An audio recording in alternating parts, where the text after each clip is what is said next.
Las Vegas. Oh, it's only 1,000,000. No, it's Only 1,000,000. no, it's over 2. Is my GOP contenders attend events around the valley, right? First sentence in this Las Vegas Review-Journal, first sentence, Donald Trump battles hecklers. You know, what a piece of garbage. That one black guy that started Yeah. hollering and screaming? How many people were there? Thousands, okay? Let's say there were 5,000 people there. 4,999 were not hecklers. But the Las Vegas Review-Journal, Trump battles hecklers. Now, who won that battle? You were there, I was there. Who won the battle? Well, the way I saw it, the gentleman who was disrupting the presentation was asked to calm down, and when he refused, he was asked. He was escorted out. Right, he was asked to leave. So who won the battle?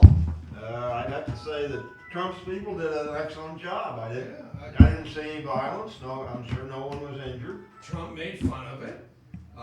You know, Trump spoke about it in jest. He said And it was goodbye to the just- gentleman as he was carted away. Yeah, he was very polite. You know, very polite. Yeah, He said he loves all people, even that guy. I love you too, you know. You know. He had plenty of time to speak out long before then, but he chose a very quiet time in the middle of an explanation, and he reacted to what Donald had said and started hollering and screaming rather than attempting to make a point. It wasn't the best presentation I've ever seen by a heckler. That's for sure. And, let me counsel some of the hecklers, because we might be on that side before too long. Who knows what tomorrow will bring. I remember Irwin Ship, and this is a kind of a devotion or a commemoration to Irwin here. Because I remember the first town hall meeting that we went to with John Ensign. John Ensign had requested the information from the Senate or Congressional Research Committee regarding the income tax law. And Mr. Ensign was starting to learn a lot. And he had a town hall meeting. And we met at Irwin's office maybe an hour and a half before the meeting. And there was about probably 10 or 12 of us at least. And we spaced ourselves in the meeting room where we were going to be in the auditorium or the room with John Ensign, and then we planned our approach. And I know John probably felt like a ping pong ball as he got knocked back and forth across the room, because we were pretty much the only volunteers to ask questions.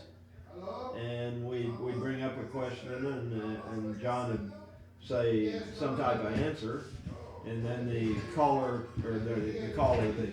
gentleman across the hall to the other side of the meeting room, he'd say, "Well, I'm not sure that I heard an answer to that, John." You know, and he'd solidify the question and point out that the answer that he heard didn't really correspond to the question, and he'd like more information. And I'll give John credit; he did a heck of a job. He scheduled an hour meeting with Irwin, and it ran a little over.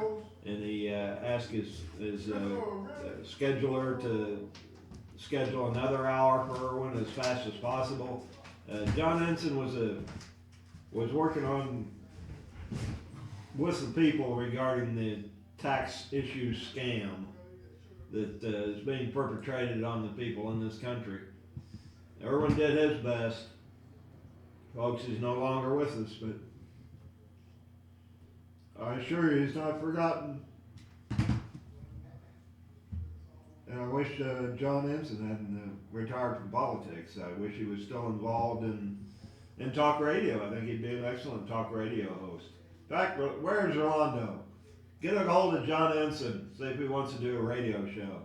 I want to talk. I got some questions for that man. Yeah, I bet he'd be good at it too. Well, I know he would. He's very intelligent. I don't know how old his children are. I know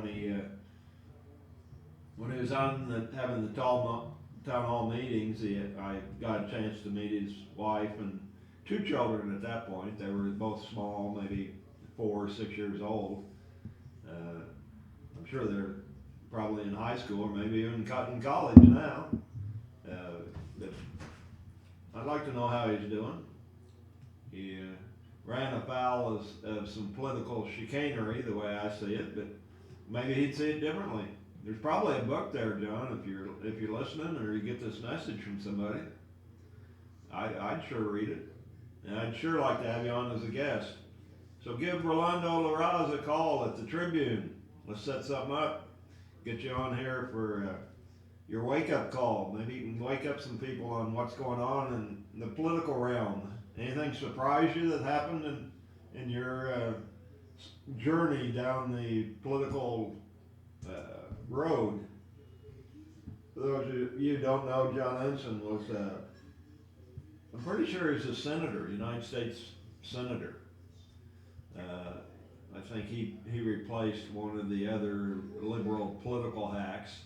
It looked like he had the election stolen from him the cycle before, and then the next time when he ran, he didn't dispute, he didn't demand a recall or recount or anything like that. He was gentlemanly in his response to a miraculous, very unlucky loss, and sure enough, he won the next time, and he did a pretty good job. I had the utmost respect for him. So that's my foray into politics, because politics is hot now, folks. How about the debate? Are you ready for it? Are you going to anywhere? There's a big party at the GOP is throwing out at the Silverton. So in fact, I'm on the internet right now. I'm gonna search that. I don't know if Clark knows it or not. You're supposed to RSVP. You should get on some list. I'm sure it's not hard to do. You can print a ticket out online to go to the event. I don't know if you need a ticket because I'm sure they're gonna let anybody in. Well, they're hoping you need it. No, Well, there's no question about that. Okay, well, print yourself out a ticket. I'm sure they're available and. It was nice last night. We had one. I thank you for providing me with one. Yeah. And They did ask for it. right. So. A couple times before I got through the They had endeavor. chairs set up according to Donald Trump, and they had to take them out because they were expecting too many people, and too many people showed up. So everybody had to stand up. It was standing room only because everybody stood up. But that worked perfect for us, or for me at least, as far as I circulated the crowd and passed out the information regarding the Tribune. If you're there tonight, be sure you try to get one of the excerpts from the newspaper that's about to come out, and it explains some thoughts on the debate this evening and other things that were important. It's just like a 3 or 4 page selected pages from the upcoming newspaper. It talks about the how you sign up for the free delivery of the Las Vegas Tribune via email, via your internet, I guess email account, you'll get it, how you get signed up. And then there's another little blurb about the radio show, Radio Tribune. So it's just a way to introduce people to the new technology that Las Vegas Tribune is endeavoring to make use of. And I think we're on to something here, folks. This is going to turn into something really, really big, or the government's going to shut freedom of speech down.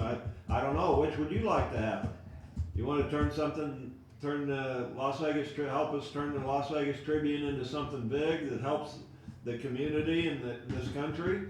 Or would you like to see the government just shut down freedom of speech? You got a comment about that? I'd like to hear it. I'd like to know who am I talking to here? Is freedom of speech important, I guess, is the underlying issue. And if you'd like to make a comment about it, 702-983-0711. That's 702-983-0711. I was hoping that maybe perhaps at least 3 or 4 of the people that got those little brochures about the upcoming newspaper last night were possibly tuned in today and ready to take their first step in answering their wake-up call. Whether they could tell us whether or not they've woken up yet. Well, they still think that, I guess if the person says that the government ought to just suspend freedom of speech, maybe they haven't waken up yet. Awakened. But I got a feeling, well, I don't know, let's wait and see. If you think government should just suspend freedom of speech, give us a call and explain it to us, we'll listen. I don't know how it's gonna come out if that happens. The government is already making it illegal to criticize government officials in some countries. In England, you can't criticize any public official that is pro global change, not warming, global change or climate change. That's it. Yeah. You criticize somebody that says climate change is the most important thing in the world. If you criticize their take on it, you're probably gonna have to defend yourself. Probably got a good chance of going to jail on that one. Is that the kind of country you want to live in? I'd like to know. Doesn't sound like a lot of fun to me.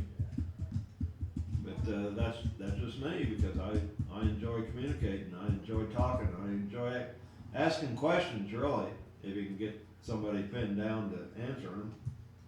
And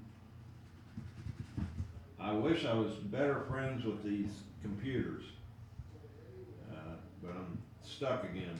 Gonna have to pontificate for another minute or two, folks. We can't get started on Mr. Stone's last of his interview, for those who weren't here yesterday, because my computer isn't working, and I didn't download it. I didn't have anything going, a lot of things going. I was trying to keep it to an absolute minimum, and it just froze up. So evidently it knew that this was something important, and it was just waiting for one of the last attendees, who was probably turning into his driveway right now. He's going to be going inside and firing up his computer and getting on Radio Tribune. And it was probably an intentional delay to give him time to get to his radio, or to get to his computer, to get to this program that's on the computer. I have high hopes for the days ahead. I've done the research regarding the FCC requirements on radio stations, and we can get a radio station locally that you can get with local radios. It's not very expensive, and it's a tremendous opportunity. If you think you might want to be involved in that, give Orlando a call. It's a tremendous opportunity. We'll only be able to service this community. We won't be able to send our message out by the use of the radio waves across state lines. Of course, we can still broadcast it live on our website, because there's no requirements there. It's an interesting. I guess someone might call it a loophole. I wouldn't. It was just, I'd like to know why they're regulating the bigger stations. I don't know what they do. They collect money and tell you whether or not they like what you said. I guess that's their job. Oh, I think I just figured it out. I forgot to turn on the mouse. No wonder I couldn't get the pop-up to go up. Sorry, computer. I was misinterpreting what was happening. But we're hot after it now. But for those of you who didn't attend, I'll have it up there. I've forgotten his first name. Mr. Stone is a top-notch writer. I believe he's had several bestsellers. He's writing a book on the Clintons' war against women and the Bush crime family. He's got 2 books that are coming out. The Bush family book is going to come out, I think, like a week before the Republican convention. I'm sure that Jeb will be looking forward to that. I doubt whether it paints Jeb in too positive a light. But who knows, he might not even be in the race right now, by then. He might just take his money and go somewhere else. He had raised, I forget how many millions. He was far and away the largest money gatherer at the start of these presidential fiasco, or this presidential fiasco. Election cycle, I forgot, that's what they call it. And he hadn't spent an damage yet, so he's, well, at least that I'm aware of. I guess I shouldn't jump to conclusions.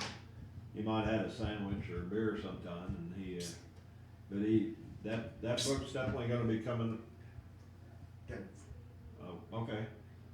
Clark, why don't you tell the people about what's gonna be going on at the, Silverton this evening? I know what's scheduled to I'll be go on. right It's back. gonna be, I think, Kevin Wall is gonna be there doing a radio show. And, it's gonna be, the debate's gonna be televised there, of course, on whatever kind of screens they have set up. But it should be a pretty good affair because the Clark County RNC, Ed Williams, thought that they were gonna have X amount of tickets available for, people to go to the debate itself. But they were very limited on passing out those tickets. They didn't get anywhere near as much as they thought they were gonna get. So they decided, well, we'll just rent the hall over there at the Silverton and have the overflow that couldn't get into the debate go over there. So I think as, you know, these get-togethers go, I think this might be a pretty good one.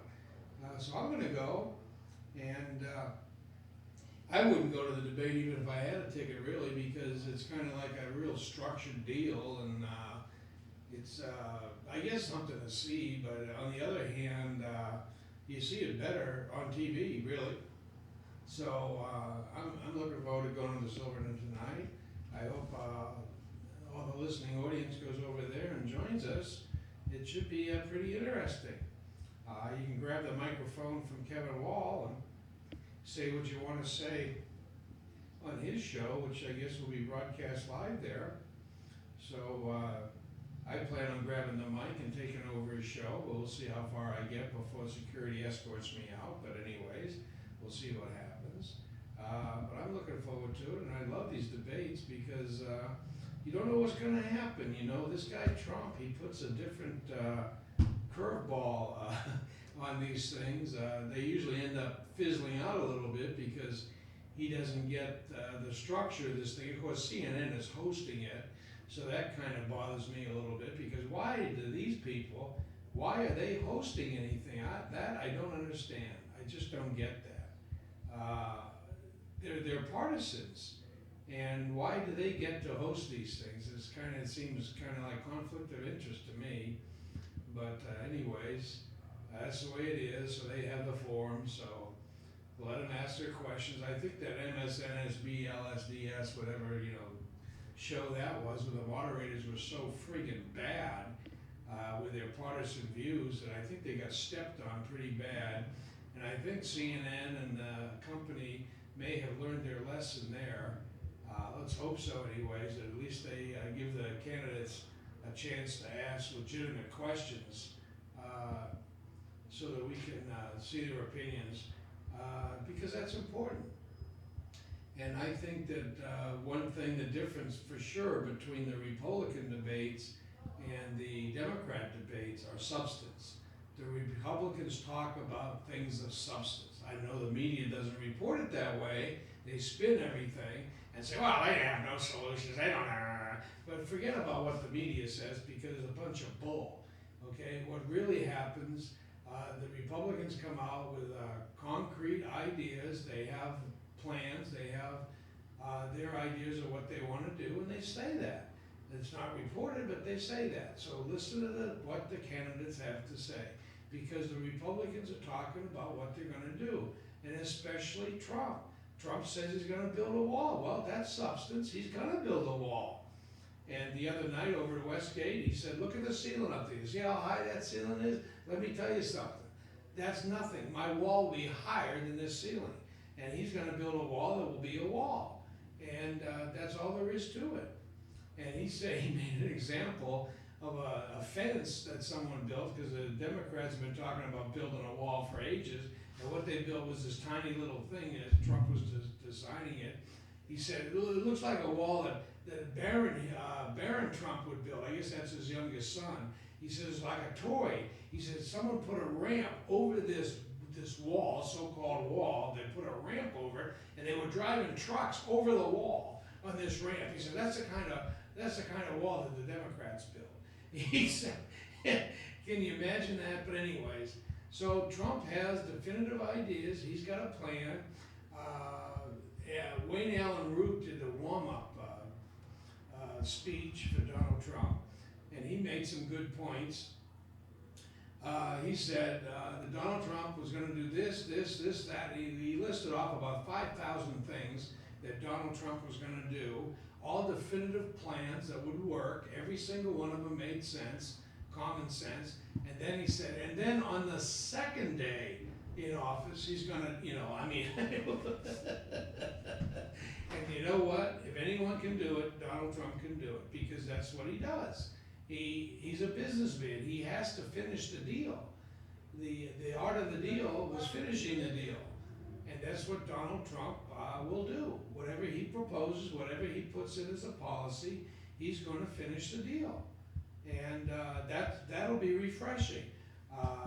The only thing that Obama has finished is destruction. Obamacare, what is that? How is that working out for everybody? Premium raises of 80% and blah, blah, blah, and this and that. I mean, it's despicable. It's destroyed the country. And this is what you get from a liberal maniac like Obama. What you're going to get from Trump is going to make sense. It's going to work. It's going to come from a businessman that knows how to make things work.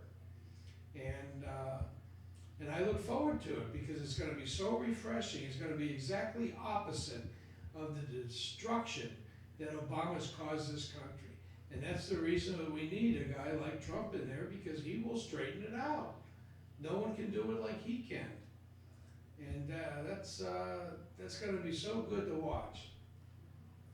And I hope we get a chance to see it. I hope the people in this country wake up to the point that we get this guy elected. Donald Trump the other night made a couple points.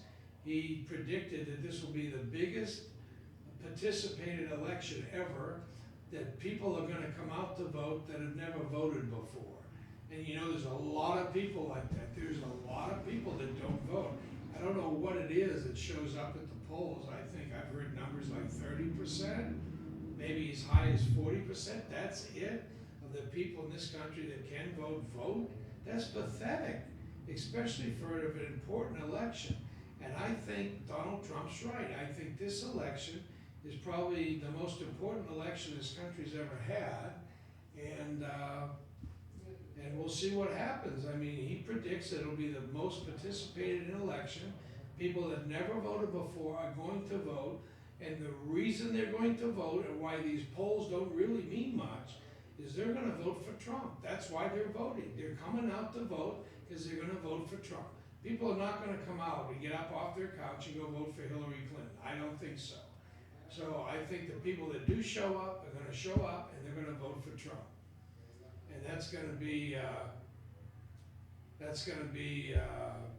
amazing thing to see. And this could be the biggest landslide ever. Hillary Clinton is the most despicable candidate the Democrats have ever put up.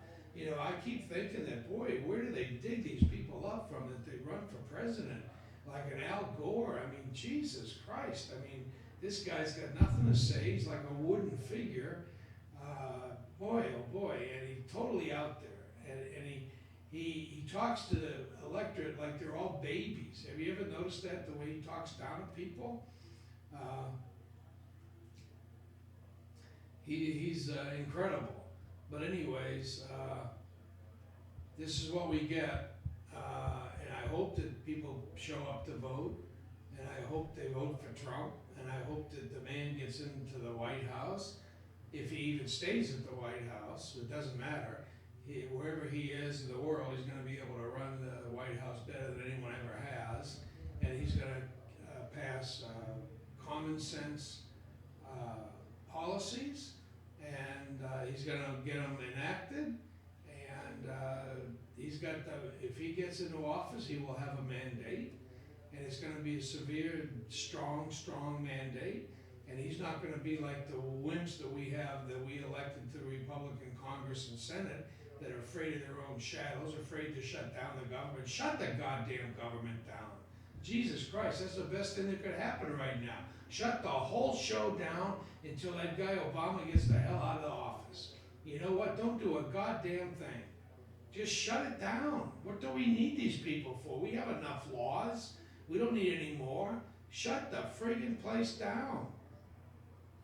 And we'll get by. You know, when they shut the government down before, what did they close? The Veterans Park? I mean, you know, give me a break. Everything's just so phony. We need to get this country straightened out. We need to get it back again. And we'll do it. Trump will do it. You watch the show. You watch what he does. It's going to be awesome. So elect him. For God's sakes, let's elect him and watch what happens. What damage could he do? He can't do any damage. He's going to make this country great again. That's what he's going to do. So let's watch him. Let's watch the act, because believe me, it's going to be so much better than what we've just witnessed going on for the last 7 years. It's going to be awesome. It's going to be awesome. And it's going to be a sight to behold. And I can't wait. I just can't wait. It's going to be absolutely incredible. So elect them. And we'll see what happens. And we'll go from there. Let's go. Put some music on. If I wouldn't know this, I would not tell them. They need more evidence, as if I couldn't testify to the loss of my property. But, I'll do it his way. He's in charge of the case, and I'll do my best. I promise you that. If we all do our best, we're all. Let me see. What's it go? Oh, Bob. 9/11 Bob. His famous saying will go down in infamy, I hope. If everybody does a little, then nobody has to do a lot. So, folks, if you're doing a little, I appreciate it. Heck, if you're doing a lot, I appreciate it. If you're doing your best, I appreciate it. And I'm just about to get to where I want to go, I think. I don't know, jump backwards, shoot.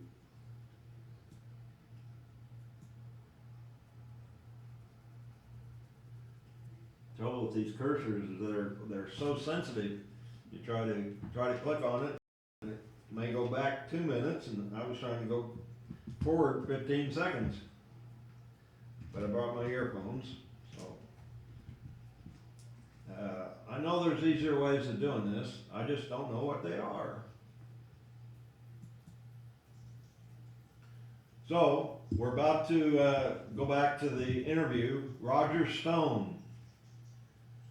He was on the Alex Jones Show December 10th, 2015. And the title of this interview is Mass Media is Mugging Donald Trump's Campaign. Wow. I'm glad that I didn't notice that last night. The media was there last night. They were back in the secured area. Donald was teasing them pretty bad. They were interested in those dissenters. That's about the only time they ever moved the cameras around. They didn't want to show how many people there. Folks, it was packed. There were a lot of people there. If you weren't there, make sure you're at the next one. You know, if you care about your future and the future of your country, this is it. We got to do something. This country, according to the people that I respect, will not withstand 4 years of Hillary Clinton. And I think we all should be for Hillary in 2016, for prison. That's where she belongs, and that's where we should see that she goes. Unfortunately, it appears a lot of people that have lost their lives because of Hillary. She was charged with the responsibility. So let's see if we can get that on. We don't need a murdering psychopath in the presidential office. We've had enough of them. So let's go listen to this. This is the closing segment, or one of the closing segments to the Roger Stone's interview. He's recognized as one of the top political people in our country. Richard Nixon was his mentor, taught him a lot about it. He was 19 years old. He testified before the Watergate Committee, I think on 3 or 4 occasions. We won't hear that again today, but I heartily suggest that you go to December 10th, 2015 at Prison Planet, prisonplanet.tv, and get the 15-day free trial, and go to December 10th and listen to that show. I believe it comes on in let me see. It comes on at the start of the second hour, I guess, and does about a little over an hour and a half. He's scheduled for an hour and a half. He did a little more than that, which we'll get to hear. I'm glad he did. We'll get to hear a couple questions by Leanne McAdoo when she gave him, because she was supposed to do the 4th hour, and since he was holding over, Roger agreed to stay and answer a couple questions from her. It was a great interview. I think you'll enjoy it. Let's get started. I'll talk to you at the break. Fear is the passion of slaves, and this man knows no fear. He is Alex Jones. Well, they are writing these liners now. I'm not, and it just sounds how heroic I am. Actually, I do have some fear. Fear of letting these tyrants rule my life and dominate and totally control me. It's fight and flight. I decided to fight, so is our guest Roger Stone. And listen, I can't sit here and be wishy-washy in a key election like this and be political like everybody else and just sit back and join the big pillory throwing tomatoes at Donald Trump in the proverbial stocks, all tied up in the town square. He may not be perfect. I may be wrong about all this, but they're all piling on. What he's saying is true. He's being demonized. He's not playing politics as usual. That's why I am supporting Trump and his message against the establishment. Because regardless of the things he's saying about our open borders, about gun control, about Islamic terrorism, about taking on ISIS, about taxing the big mega banks, but then also setting up with lower tax rates so they bring their money back here. They'll probably have a MSNBC piece go, lower their taxes to tax them to bring it back here. Yes, they're basically tax exempt the way it's set up right now. That's why they wrote these laws. So that's why more and more I'm supporting Donald Trump, just in his message, period. I'd be happy with a Ted Cruz, a Rand Paul, a Donald Trump, or a mix of those. But right now, he is the major front runner, gaining steam. The book, The Clintons' War on Women, Roger Stone. Now, before we go any further, I don't really know CJ's view completely on Trump. He's been working here for 3 or 4 years, doing a great job running the board, so many of the graphics. But he's also a technical guy, and I noticed he was really excited about this new product that we're going to spend a few minutes on telling you about. We've only got 100 of them private labeled to have it at the lowest price out there, but this is just the best vetted technology in solar panels for the price. They give you a wide shot of it if you're a TV viewer, Infowars.com/show if you're a radio listener and want to see this. But whether it's for your hunting shack or part of your house or for your fishing. Unfortunately, I forgot about that. There's a 5-minute segment before they go back to Roger. They wanted to give him a 5-minute break. He'd been talking a little over an hour and answering questions and thinking. Give him time to, I could probably get a cup of coffee or something, soft drink of some kind before he came back. This new gentleman that Alex interviews right there is one of the new employees, and he is has a background in solar, knows a lot about it, and was able to provide Alex with a lot of information regarding it. And so he had him on during that 5-minute break, so Roger could gather himself for the end. And I've just about cut most of it out. I gotta go a little bit further.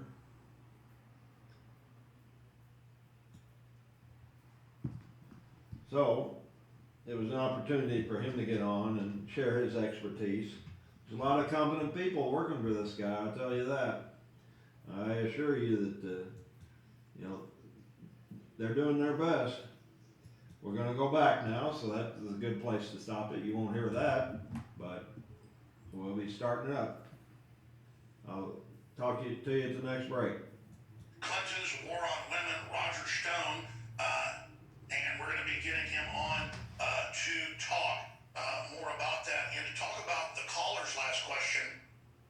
Is there a major political realignment happening? And we do know that there is a major political realignment that is taking place. And so everything we see out there is about scrambling political discourse, creating racial and religious divisions to keep all that stirred up. So going back to Roger Stone, Roger, you heard the caller earlier.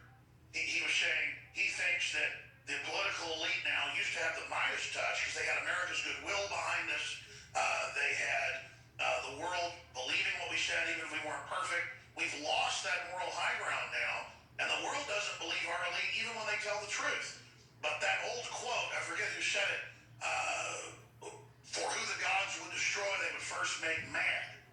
And I know that's kind of attributed to a lot of different historians, but it does seem as if our elite are degenerating quickly. Can you speak to the political climate worldwide as an expert, as an advisor to so many presidents, and where you see the world going, and what you would expect Donald Trump to do if he was elected president?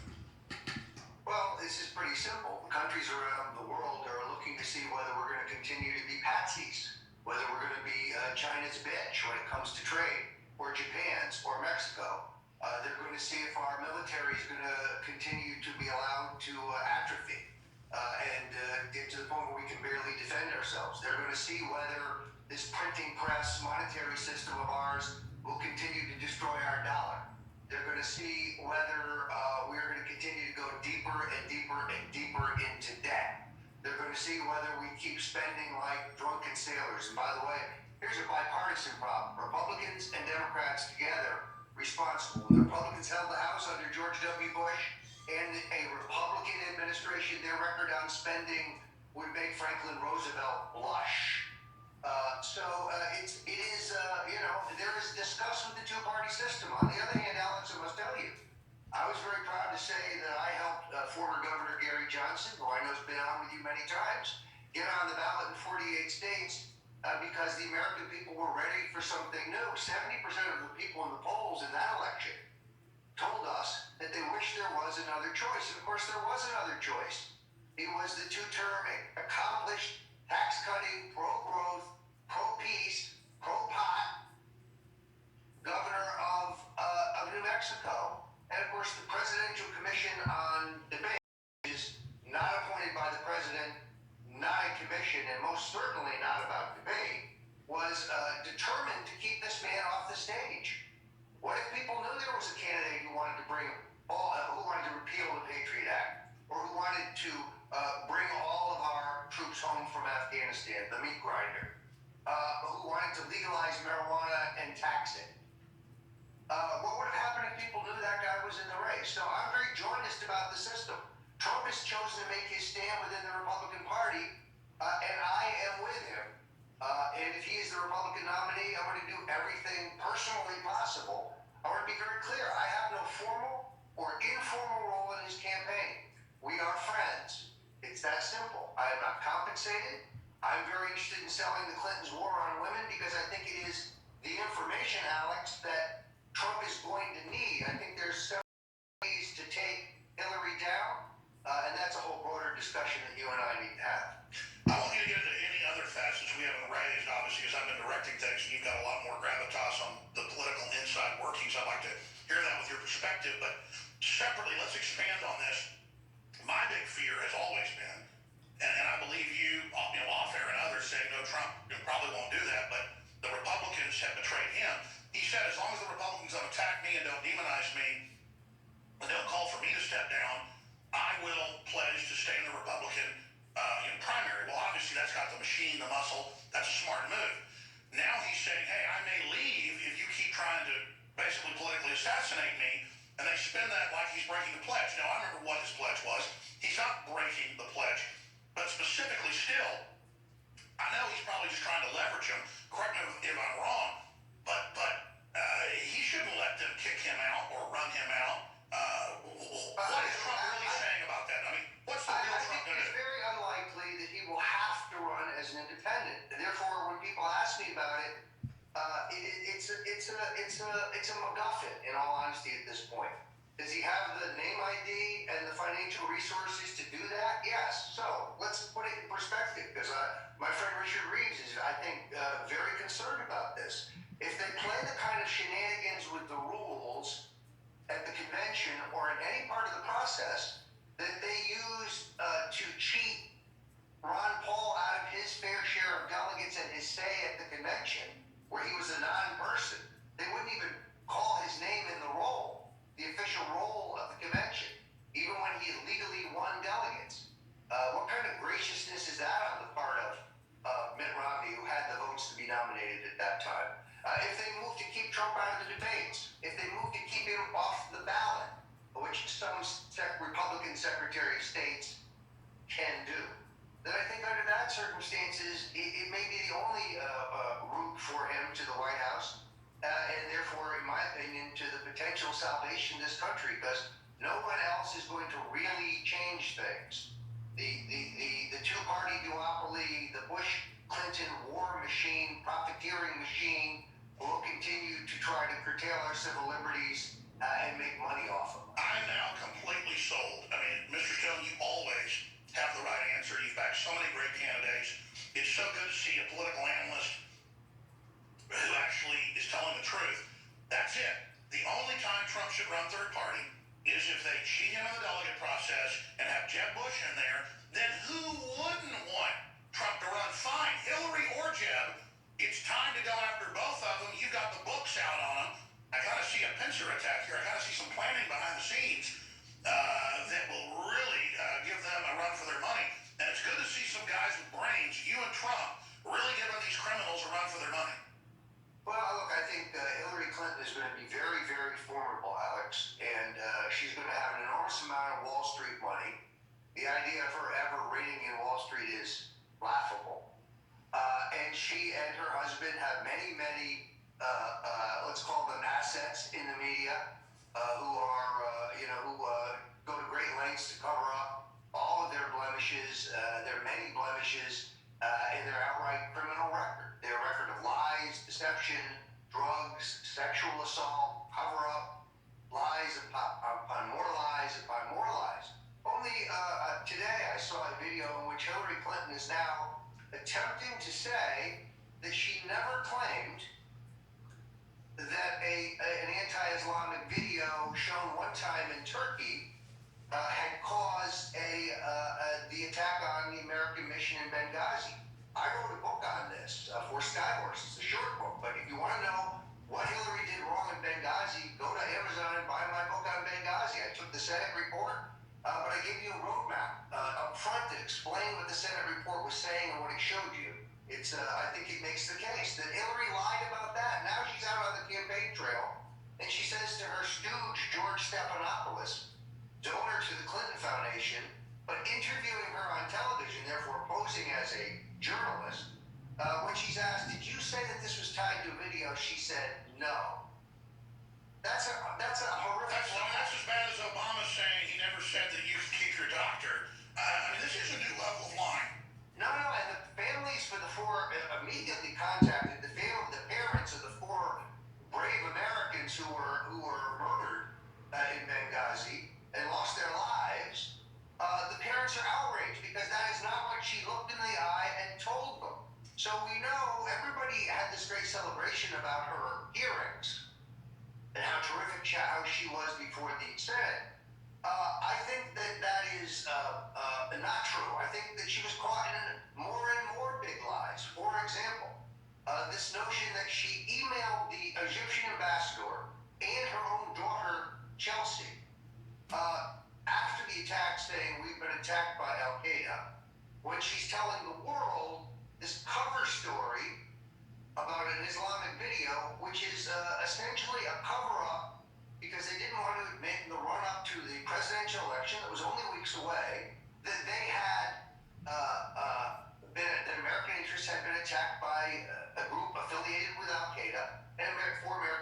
cost their lives. That would be ending the election to Mitt Romney. And that's precisely what they feared in this intramural. You see, these are different factions of the establishment. This is how Bush runs against Clinton. It's not a Republican Democrat. It's their different factions of an aristocracy. Yeah, it's like the Harvard lacrosse team playing the other Harvard lacrosse team. Well, the Rockefellers and the Kennedys both wanted power. They wanted to be the guy. Don't think that they were fighting inside the club. And the guys in the club like Henry Luce and Tom Dewey and other kingmakers are choosing sides. April Harriman, Prescott Bush. And you can see the whole sniveling, snot-nosed establishment against Donald Trump. And at first I said, could this be fake? But it's obviously real. It's obviously happening. He will be destroyed to a great extent if he doesn't win. He knows that. He says, what I'm going to do, go watch TV. He's being banned off television. He's losing a bunch of his big franchises. He's losing hundreds of millions of dollars every few weeks here and there. Everybody's... And he told me just this morning that he doesn't care. I mean, this shows. I said, Donald, this has got to be hurting your bottom line. He said, yeah, I've had some deals go south, but I don't really care. This guy's a patriot, and he sees that this country desperately needs leadership. He knows that the career politicians are never going to do anything other than talk. Trump has a can-do confidence that people haven't seen. Well, he clearly loves the fight. He's having the time of his life. And, watching him be silly and stuff on other TV shows, entertainment, it's just, he's having fun. But once he gets in the fight, you can really see that it's just good to see that male stamina, not the fake slimy type we normally see, but the real deal, loving the fight, not caring, committed to the fight, not worried if he gets cut up. That's why they're so scared of him. It's beautiful. I want to take a few phone calls here. We got Kevin, Jeff, Erica, Monique in Canada, Kevin, and so many others. Let's go to Monique in Canada. Monique, you're on the air with Roger Stone. Go ahead. Hi, I'm reading many of your channels and different channels because I'm on defending the kids for the votes they're pushing in the schools. Yes. I even had a legal restriction on me given 1 year because I complained votes that were for 12 plus given to 9 years old. So. Yeah, Canada under political correctness has a lot of censorship. What's your take on the Donald Trump situation? I'm reading about lots in the French media and stuff. They're pushing that there's an international boycott of protest organizing against Trump because the media are pushing that Trump says things against the Muslims and against the Israelis. So yes, there is a global movement now by the socialists and the big billionaires to crush Donald Trump, which again, everybody, even libertarians seem about to be destroyed. They think, I'm against Trump. Like that's the manly, view. No, I'm behind Trump now in his dark hour. That's what you got to do if somebody's for real. I appreciate your call. Isn't this going to backfire? There's a major danger, Roger, that they're making him the underdog, correct?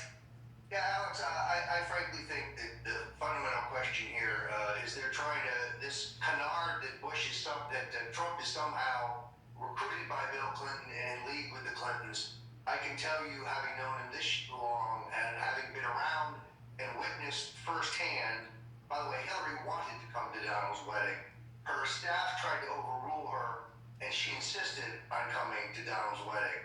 He's the wealthiest man in the state of New York, most likely. She was the U.S. Senator from New York. You can imagine the glitterati that was at Trump's wedding, so she wanted to attend. Hillary, there were some hot chicks there. I'm sure it was a CNBC thing, and Hillary went because it was a political coup for her. Trump is a very popular man in his home state. But the notion that he's in the tank, which Jeb is trying to push, that's nonsense. The other notion that I think is similar, of course, is that some people draw parallels between Ross Perot and Trump. I knew Perot, and I knew his people, and I think they put on a very valiant fight with a lot of amateurs. But Perot, as you know, threatened the status quo as Trump did. He was an independent billionaire as Trump is. He would have brought real reform to Washington. He was neither left nor right in the sense that he was a populist with conservative But they threatened to kill his family, so he got out. So he folded. Now, Trump wouldn't do that. I can't see Trump doing that. Trump is, he's already got Secret Service protection. He along with Ben Carson, because they are controversial figures, and that is appointed by the president. And they have their own personal security, which we of course cannot talk about. But Trump's not a quitter. He's not a folder, and he certainly won't be bullied out of this race. He's a shrewd individual, and he will assess the race, and he will be a candidate as long as he is viable. I frankly think that he will win before that time. Well, I hope that's the case. I think you got to go soon. Do 5 more minutes with us. Roger Stone, StoneZone.com. Get the book. I want to ask you why he thinks, with the numbers, why he thinks Trump can win. This is Okay, I think we got about, we can probably get to that if I can find the right spot as quick as possible. Hope you're enjoying this. I picked up a lot of stuff that I didn't see the last time around, so I'm gonna have to get back on this, and we may have to do this over again, I guess is what I'm saying there. Cause, I played one of them 3 times. If I play it 3 times, I must think it's important. And I can't think of anything more important than seeing what they're gonna do to try to derail a real president that wants the best for the country and the people in this country. That's kind of refreshing, isn't it, folks? I know a lot of them say that. It'd be nice if one of them actually walked the talk, to quote Michelle Fiore. A lot of them talk it, but not too many of them are walking it.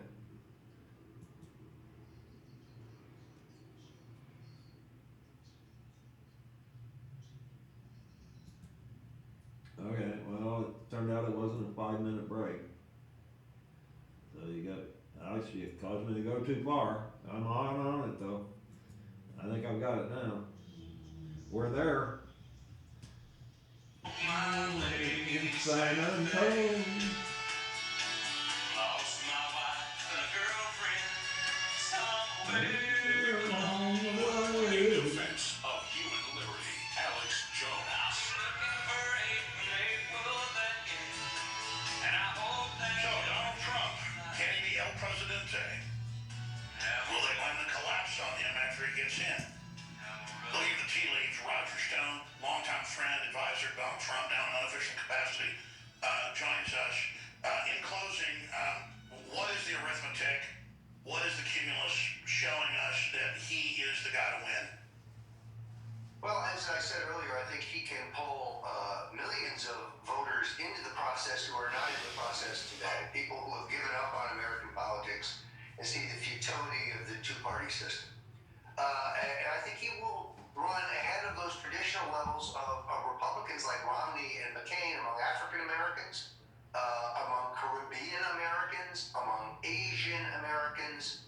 I think he can cut into some of the core Democratic groups. Then he has to bring a whole bunch of people who've given up on politics of all a cross-section of the election, but who are just disgusted back into the process. These huge crowds that he's pulling, when you examine them, you have a lot of registered millennials. Pardon me, wow. And you have a lot of working class people who all admit to you, no, I haven't voted recently, or it's been a couple years, or I stopped voting. One woman told me, I stopped voting, it just encourages them, as she said. So, no, I think that's a part of it, but the other reason I think he can win is more strategic, and that is all of the underpinnings of Hillary's candidacy can be knocked out from under her. Number one, she is not an advocate for women and girls. She is an abuser of women and girls. Bill is a Cosby-type sexual predator. He has attacked literally dozens of women.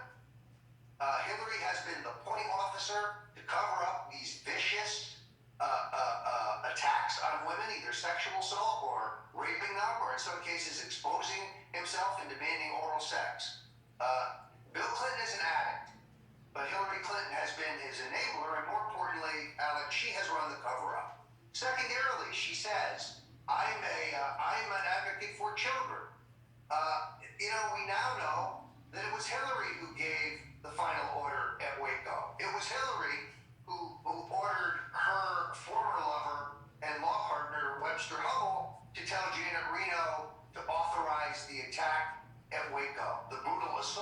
brags about destroying and making Libya a failed state. She's a very sick freak. Where 18 children under 8 were killed. She's an advocate for women is just as bogus as the idea that Hillary Clinton is an advocate for women and girls. And then there's, of course, the multi-billion-dollar global fraud of the Clinton administration. Those are the 3 legs of the stool.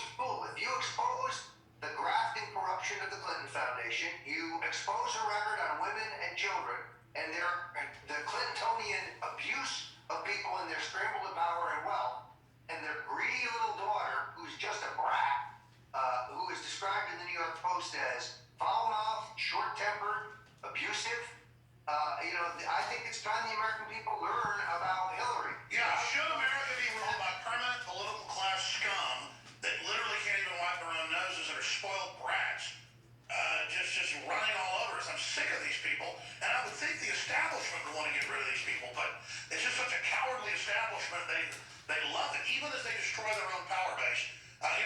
Even to the elite, Mr. Stone, you and Trump are doing everybody a favor. I mean, even to the elite, they ought to know that the red lights are coming on the engine. It's time to do an overhaul. Look, the idea that Chelsea Clinton says, I don't care about money, but Alex, she lives in a $10.5 million penthouse apartment. Her wedding cost $3.5 million. That's the classic disconnect. The bill for flowers alone was $500,000. The bar bill, $300,000. They didn't pay for any of it. If Trump builds the money, that's beautiful. She's over here sucking off the taxpayer, sucking off insider deals. It is an abomination. The Clintons' War on Women, the book, Roger Stone. Roger, I look forward to having you in the studio. Godspeed. Thank you so much. Alex? Well, sounds like Chelsea had a pretty good wedding. $500,000 for flowers. Wow, I guess they really care about the downtrodden and the people that can't afford to even have insurance. Wow. Where do these hypocrites come from? That's all I need to know. No, that's not all I need to know. I need to know where they came from, and I know where they should be sent back to. Because it's time to send them back. No, I don't see Mr. Clark at this point, so I'm going to start that last 5 minutes over again. We'll listen to as much, we'll even give Clark a chance to listen to it. Clark is a good man. He cares a lot about Trump. He deserves to listen to this. If he walks in now, he will. Needs leadership. He knows that the career politicians are never going to do anything other than talk. Trump has a can-do confidence that people haven't seen. Well, he clearly loves the fight. He's having the time of his life. And, watching him be silly and stuff on other TV shows, entertainment, it's just, he's having fun. But once he gets in the fight, you can really see that it's just good to see that male stamina, not the fake slimy type we normally see, but the real deal, loving the fight, not caring, committed to the fight, not worried if he gets cut up. That's why they're so scared of him. It's beautiful. I want to take a few phone calls here. We got Kevin, Jeff, Erica, Monique in Canada, Kevin, and so many others. Let's go to... Folks, I want you to see that. December 10th, 2105, as Alex was describing Mr. Trump in the fight, his good friend Roger Stone was sitting there in the background on the TV screen, a big smile on his face, nodding his head up and down, agreeing totally with Alex. And I don't want to get too optimistic. Alex said when this first started up, we'll be able to tell if Trump's on our side, because if he is, his helicopter will explode. It'd be hard for Donald to act as president if that were to happen. I'm sure he's got good security. I'm just not sure about some of the security being on his side. But I hope he's doing his best. Let's all say a prayer for InfoWars, for Roger Stone, and for Donald Trump. At least they were sent. That's a good start, no matter what happens. After that, it's up to us. let's rejoin it for the end of the, I cut that caller out, I tried to, that we just heard. Let's pick up the second one and the rest of it. From New York. You can imagine the glitterati that was at Trump's wedding. So she wanted to attend. Hillary knew there were some hot chicks there. I'm sure it was a CNBC thing, and Hillary went because it was a political coup for her. Trump is a very popular man in his home state. But the notion that he's in the tank, which Jeb is trying to push, that's nonsense. The other notion that I think is similar, of course, is that some people draw parallels between Ross Perot and Trump. I knew Perot, and I knew his people, and I think they put on a very valiant fight with a lot of amateurs. But Perot, as you know, threatened the status quo as Trump did. He was an independent billionaire as Trump is. He would have brought real reform to Washington. He was neither left nor right in the sense that he was a populist with conservative But they threatened to kill his family, so he got out. So he folded. Now, Trump wouldn't do that. I can't see Trump doing that. Trump is, he's already got Secret Service protection. He along with Ben Carson, because they are controversial figures, and that is appointed by the president. And they have their own personal security, which we of course cannot talk about. Trump's not a quitter. He's older, and he certainly won't be bullied out of this race. And he will assess the race, and he will be a candidate as long as he is viable. I frankly think that he will win before that time. I hope that's the case. I know you got to go soon. Do 5 more minutes with us. Roger Stone, StoneZone.com. Get the book. I want to ask you why he thinks, with the numbers, why he thinks Trump can win. This is it. Okay, now we're gonna come back. Now we're heading into the 4th hour of the broadcast. This was the time that was originally assigned to Leanne McAdoo. But as typically happens in this kind of situation, Alex runs over and talks the guest into spending 5 more minutes. Not all the radio networks across the country pick up the first 5 minutes. So it's usually only for sure available on Alex's network. Now GCNlive.com, GCNlive.com, it stands for Genesis Communications Network .com. That's GCNlive.com.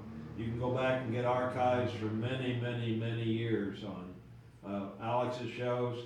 You can go back and hear a couple months before 9/11 when he asked the listeners to give the White House a call, tell them don't smash those planes into those buildings in New York. 2 months before it happened. His intelligence is pretty good, folks. I'm pretty sold on this guy too. I've been listening for a lot of years. I'm not too up on Roger Stone because I've never read any of his books, but I like the way this interview went. He was having a good time. He probably doesn't, just like everybody else. We don't know what tomorrow will bring or what may happen in the days ahead. That's why we got to do our best, and then make good decisions after that. You are in a spiritual war, folks. Doesn't make any difference if you believe it or not. Your opponents do.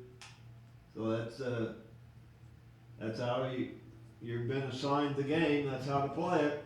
So pick your play, put on your uniform, get off the bench, get in the game.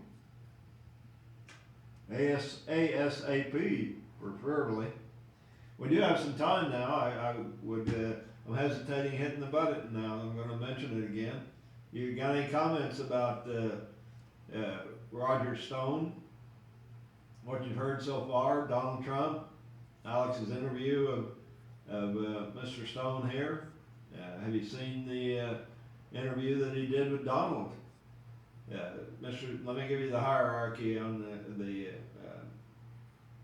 not hierarchy, the past history on this situation with Roger Stone and Donald Trump. Roger was asked to come on, I think, for a half hour. And he did so, and it was an interesting interview, and he gave some of his past dealings with different top-notch political characters. He's not a R or a D anymore. He understands that isn't going to get the American people anywhere or in him anywhere. Since he sides with the American people, but so he's pretty much an independent now.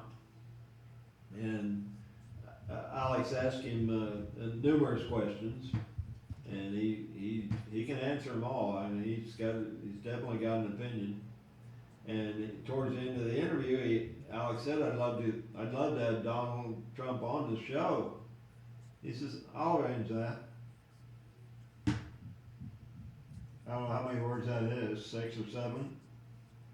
And Donald was on a week later. It was a day or two after Matt Drudge showed up and went on an interview with Alex. Matt Drudge only gives, I think, maybe an interview every 2 or 3 years historically, and it wasn't set up till that day, as far as Alex knew. And Matt Drudge showed up in the production room or in the studio where they videotaped the shows. So Alex didn't know anything about it till the Drudge showed up to the show. That was a heck of an interview. Let's see if I got this close to where we need to be. I think you'll like it. Okay.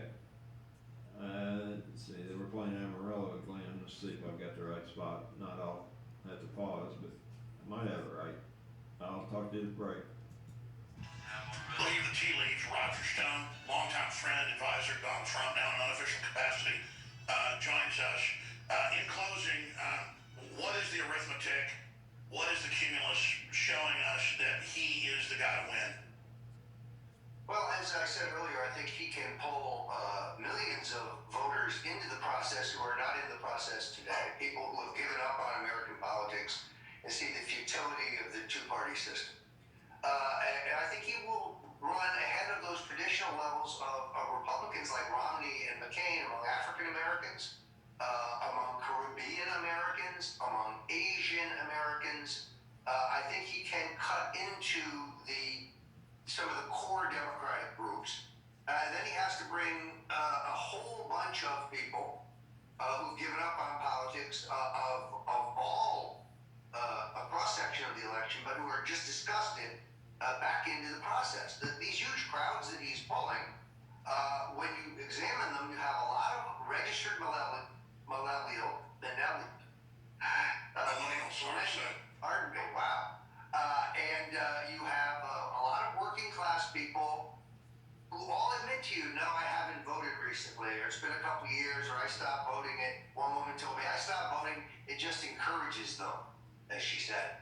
So, no, I think that's a part of it, but the other reason I think he can win is more strategic, and that is all of the underpinnings of Hillary's candidacy can be knocked out from under her. Number one, she is not an advocate for women and girls. She is an abuser of women and girls. Bill is a Cosby-type sexual predator. He has attacked literally dozens of women. Hillary has been the point officer to cover up these vicious attacks on women, either sexual assault or raping them, or in some cases exposing himself and demanding oral sex. Bill Clinton is an addict, but Hillary Clinton has been his enabler, and more importantly, Alex, she has run the cover-up. Secondarily, she says, I'm an advocate for children. We now know that it was Hillary who gave the final order at Waco. It was Hillary who ordered her former lover and law partner, Webster Hubbell, to tell Janet Reno to authorize the attack at Waco, the brutal assault. And she brags about destroying and making Libya a failed state. She's a very sick freak. Where 18 children under 8 were killed. She's an advocate for women is just as bogus as the idea that Hillary Clinton is an advocate for women and girls. And then there's, of course, the multi-billion-dollar global fraud of the Clinton administration. Those are the 3 legs of the stool.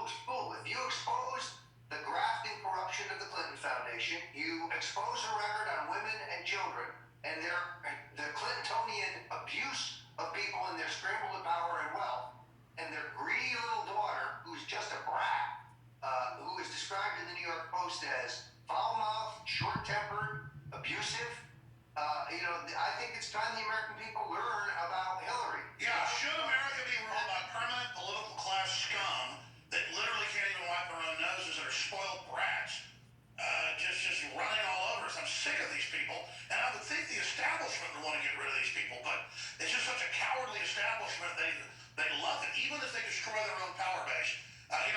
Even to the elite, Mr. Stone, you and Trump are doing everybody a favor. I mean, even to the elite, they ought to know that the red lights are coming on the engine. It's time to do an overhaul. Look, the idea that Chelsea Clinton says, I don't care about money, but Alex, she lives in a $10.5 million penthouse apartment. Her wedding cost $3.5 million. That's the classic disconnect. The bill for flowers alone was $500,000.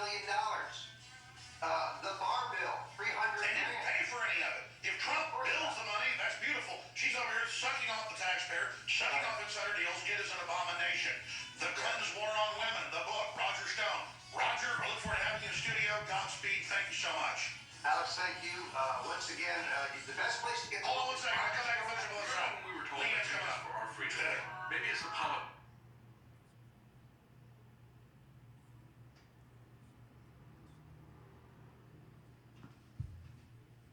Oh, I paused, I'm sorry. Yeah, I'm back. I returned accidentally, we listened to that again. Believe in accidents. I don't, so I don't have to worry about it. And it's my belief that Leanne McAdoo is gonna be on here in a second.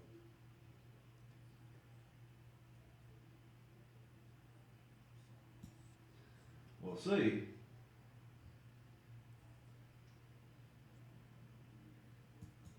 Roger Stone, author of The Clintons' War on Women, and I'm glad I held him over because I had a question written down here I wanted to go to him on. Then I heard David Knight's little clip Final about question. Trump a few days ago, saying in certain areas of the internet we're going to shut it off so the terrorists can't use it. I think, just like other statements, he should elaborate on that. Is he talking about cutting off, not letting ISIS be on the internet? Because obviously my problem is you got Hillary and others saying, and Schmidt of Google, no, restrict anything hurtful sounding. And Facebook saying disagreeing with someone's not allowed. This kind of European style censorship where they're threatening to arrest Paul Watson for criticizing radical Islam. And it's the same censorship where they want to ban Donald Trump and arrest Donald Trump and not let Donald Trump go to Europe. If Trump buys into this, he'll be like a snake eating himself. You know Trump well. Obviously, he months ago was for bringing the refugees in until he knew that some were terrorists. Then, because his heart was in it, then it flipped and went, oh, I guess we can't. So they demonized him on both fronts. What do you say to that criticism? Because I think it's some of the only legitimate criticism, and I don't hang my hat on that to dislike Trump, but a lot of folks don't want to be conned again, to quote The Who, and so they're looking for basically any reason to just think Trump is the devil incarnate. Yeah, no, I think it's a misinterpretation of what Donald means. Look, Trump is a big picture guy, and he doesn't want the terrorists to be able to use the internet. He would leave it to others to determine how to block them while not infringing on the voices of freedom and people who aren't criminals and aren't trying to kill anybody using it. So he loves the internet. Look at the way he loves Twitter. I mean, he's the master of Twitter. He's now got over, I think, 4 million followers on Twitter. He says it's like owning your own newspaper. By the way, the tweets you read are written by Donald J. Trump, not some flunky like it is, I guarantee you, in Hillary Clinton's campaign. Almost everybody else has others do it. I dictate a lot when I'm on air. I'll say, you'll send this out. Yeah. Well, no, I know for a fact, I'm not going to get into it, that you can send him a letter, and a lot of times he actually reads it or sends you a letter back from him. He must just have incredible energy. Well, look, he's a very thoughtful guy, and he still likes to do business the old way, meaning that if you want to talk to Donald, when I worked for him, you sent him a note, it would go into him, he would write his opinions or directives or whatever you needed to know, and he would send it back to you. At the same time, he might just call you anytime. He's a very, very accessible guy within the Trump organization, and I'm assuming within his campaign, I would hope the same is true. But he is his own strategist. He's his own wordsmith. He's his own messenger. He's thoughtful. He asks opinions. Sometimes he accepts your opinion. Sometimes he goes with someone else's opinion. Sometimes he overrules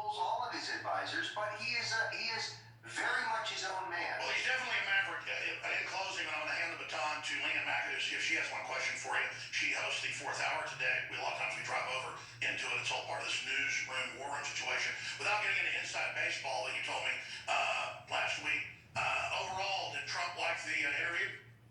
I think he was very pleased. First of all, he realizes, Alex, that your audience are the people who would be most most open to his messages, to whom he has to appeal in both the upcoming Republican primaries, but also in the general election. So energizing the Liberty base, recognizing that while there is no perfect candidate, Donald Trump, outsider, is so superior to Hillary Clinton or Jeb Bush or the old combine that's trying desperately to cling on to power and wealth. So I think he was very pleased with the interview. I know he enjoyed it. It was controversial. Some of the liberals in the media tried to say, oh, Alex Jones, Donald Trump, they both believe, why don't they hold others to this? Sure. One funny tweet that I actually liked was... Man comes on your show, and the libs try to intimate that he agrees with everything you say, and you agree with everything that he says. It's an interview. You have areas where you agree. You probably have many areas where you disagree.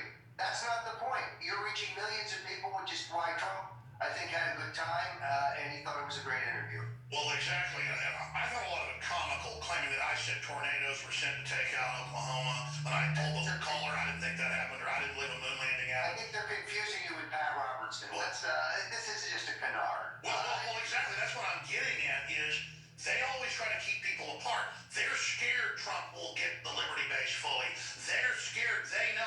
They go on MSNBC almost every week and say, Republicans don't take talking points from Alex Jones. Whatever you do, don't do it. And then they misrepresent because they're scared to death. They want to dictate who can talk to who can do what. And that's why I love the fact that Trump knew full well what was going to happen. He knew that they were going to blow up and freak out. That's what he does, is poke these idiots, and that's what's so original about it. That's what I love. But I did love one article that was talking about the Twitter response to Trump on Alex Jones, and you guys might try to pull it up, just Alex Jones, Twitter, Donald Trump, and click news, and the headline, I think, was something like, why do I think Keymaster meets Gatekeeper from Ghostbusters when Alex Jones meets Donald Trump? So that is pretty hilarious to think that, they think of these two, wild men getting together. But it's so much fun to not care what they think. And I think Trump instinctively, I saw him on TV this morning, he said, look, it's over for mainstream media and politicians. Don't you get it? The people aren't with you. So is that really the key here? Yeah, I think he understands that he has an internet-based audience, and this show obviously a great forum for him to tell so many who are getting their news from alternative sources what's really going on in America and his prescription for it. Otherwise, I think you're just in a situation in which the big three networks and the corporate-owned media, the six major companies that control what we see, none of them, believe me, are for anything other than the status quo. They'd be happy with Hillary, and they'd be happy with Jeb because they've lined both of their pockets and they know they can buy what influence they need. The idea of Donald Trump being president, the old media would be no longer have, first of all, unique access to information. More and more, the net-based media will start getting hot tips and inside information. The internet has democratized our politics with a small d. And that's why the government keeps talking about regulating. When they say regulate the internet, what they mean is censor. You and I both know that. And what you're saying, knowing Trump well, he should elaborate on this, he means censor ISIS, radical Islamics. There's got to be a way to lock them out of the system, but not everybody else who's trying to use it. Trump would never curtail internet freedom. It's too integral a part of his own political rise. He admits none of this would be happening if he didn't have the ability to... He would have a political life, as you said, if he didn't have that. All right, real fast. I know you've been on for almost 2 hours. You're probably exhausted. I know I'm energized, a little bit tired. That's why Leanne comes in as the fresh horse here, to dominate the fourth hour. Leanne, I'm going to go talk to reporters, do some work done. I'm going to punch out. You got the last 4 minutes of this segment to take out to the end. Mr. Stone, go ahead with your questions. Roger, thank you so much. Talk to you again soon. She's so much better than you are, Alex. Yeah, I know. She's so much better looking than you are, Mark. That is true. All right, go ahead, Leanne. Well, I gotta say it's very refreshing to be able to speak with someone that doesn't hold back. And obviously I think a lot of people are, that we're seeing that's really refreshing this time around. So what do you think about, the radicalization? Where is this coming from? Because this is something we were going to be speaking about in this fourth hour. Is it coming from these Islamic schools, the mosques. They're saying it's just social media, and obviously Trump is saying that he wants to shut that down in that respect. So Yeah, I don't think, I think there's some misinterpretation here. I really think that Trump is, what he means here is that we already have a radical and dangerous Muslim underground in the United States. That's what this flap about Jersey City and whether or not people, whether they were dozens or hundreds or thousands of Muslims who were celebrating the attack of 9/11. And Trump, of course, said that, and it caused a firestorm. Only weeks before that, he correctly said that the George W. Bush had not kept us safe, and that we had terrorist threats then. And he really fundamentally believes that people need to know these two things. well, why do you think it's more important to not offend people than to stave off terrorism? Exactly, I agree with you. This is a fight between safety and political correctness. So here's the fundamental question: are we going to hurt people's feelings, or are we going to save American lives? Right. Trump is in favor of saving American lives. In our high technology and internet connected society,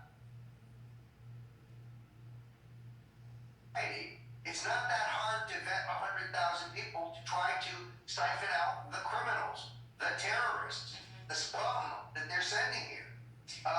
From the decent people who are really seeking refuge and the promise of America and new life. I have no doubt that many of these people who want to come here are peace-loving, decent people. But until we can sort them out from the criminals, why not put a hold? That's what's called common sense. Right. And the establishment was afraid that people would see the appeal of that, so they bastardized it to Trump wants to close the country to all Muslims for all time, which is not what he said. So it's a typical mass media mucking is what they're attempting.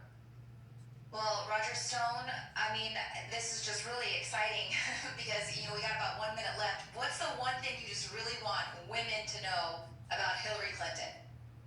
She's not an advocate for women and girls. Absolutely. A very close examination will show that as her husband has sexually assaulted literally dozens of women, it is Hillary who's been the desk officer working from her East Wing office to direct the campaign of disinformation and to discredit and disparage those women who were unlucky enough to be assaulted by her husband. So she's an advocate for women and girls unless you happen to be one of those unlucky women who tangled with her husband. And Yeah. she's going to, and I think women need to know that. Absolutely, and when she was confronted about it, and looked like a total fool when she was put on the spot. All right, Roger Stone, the Stone Zone. Stick around with us. We'll be right back.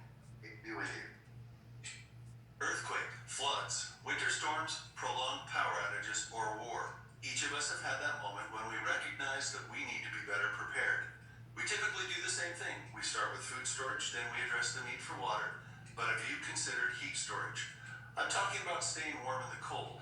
Here are some things for you to consider. How will I keep my family warm? The standard answers are firewood, coal, or propane. But the problem with that if you need to be on the move is you can't take it with you. Another concern? There may come a time when you need to stay warm without smoke, like in times of war. There may even come a time when you can't burn fuel. The answers may be simpler and less costly than you think. For these answers, go to fortressclothing.com. Again, fortressclothing.com has the answers to your heat storage dilemma. Don't get stuck in the cold. fortressclothing.com. You'll never be cold again. A clean, toxic-free body is the foundation of true health. Deep Cleanse by InfoWarsLife.com. A scientifically formulated blend of nanocolloidal zeolites and organic ingredients that aid the body in cleansing chemicals and toxic metals. Using our proprietary multi-step extraction technology, Deep Cleanse is our most affordable all-in-one cleanser with concentrated organic compounds like cilantro, milk thistle, fulvic acid, orange peel, zeolites, and others. Deep Cleanse doesn't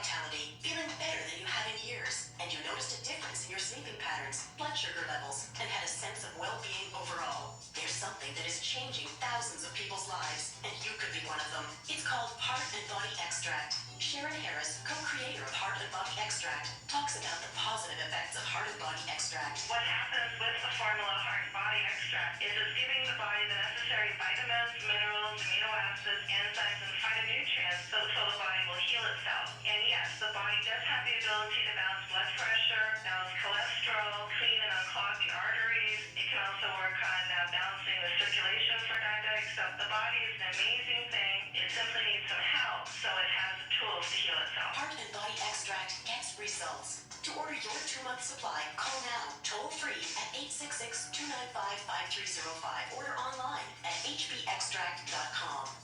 We've had an amazing year here at Supernatural Silver. We've truly enjoyed the fantastic response from thousands of people as they've tried our extraordinary product. And we're thrilled at the life-changing results people have. Our company email is continually full of happy, satisfied customers who thank us for the help they've received from Supernatural Silver. This holiday season, as you think of gifts to give your loved ones, consider giving Supernatural Silver, a gift that can help provide good health and wellness, a gift that can change lives and make a real difference. In a world where we are constantly exposed to dangerous health threats, give yourself and your loved ones a fighting chance. Give Supernatural Silver. Go to supernaturalsilver.com and use the promo code HOLIDAY2015 for 20% off. And this holiday season, we wish you and yours the blessings of peace and good health from all of us here at supernaturalsilver.com.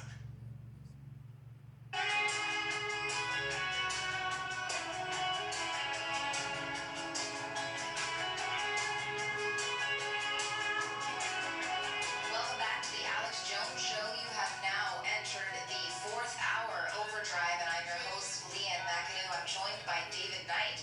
Now, coming up after the break, we're going to be speaking with Hamid Adli. He is a 30-year-old American citizen who happens to be a Muslim who goes to the same mosque of the shooter in the San Bernardino massacre that just took place. We're going to be taking your phone calls. We want to, any questions you might have for him about the mosque, about what he knows about the shooter, Islam. We have a lot of questions that we want to ask as well. So we'll be giving you out the number for that. But David, I have you in here because I wanted to just kind of get an update from what you know about these schools, these charter schools here in the U.S. that are taxpayer funded, and they also happen to be sort of operated, or they're not Islamic school, but get into this. Well, there's a lawsuit. What brings us up again, Leanne, is we've had filmmaker Mark Hall come in and talk to us about a documentary film he did called Killing Ed. Mm-hmm. He was looking at charter schools, and he looked at the Fatah Gulen schools as being a worst case problem of what can go wrong with charter schools. Now, Fatah Gulen has just been had a lawsuit filed against him by the Turkish government. There was a press conference in Washington by an international law firm based out of London.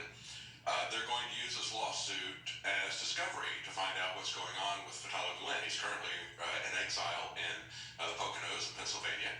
He came to this country with letters of recommendation from people who were high up in the CIA, even though other people in the government tried to keep him out.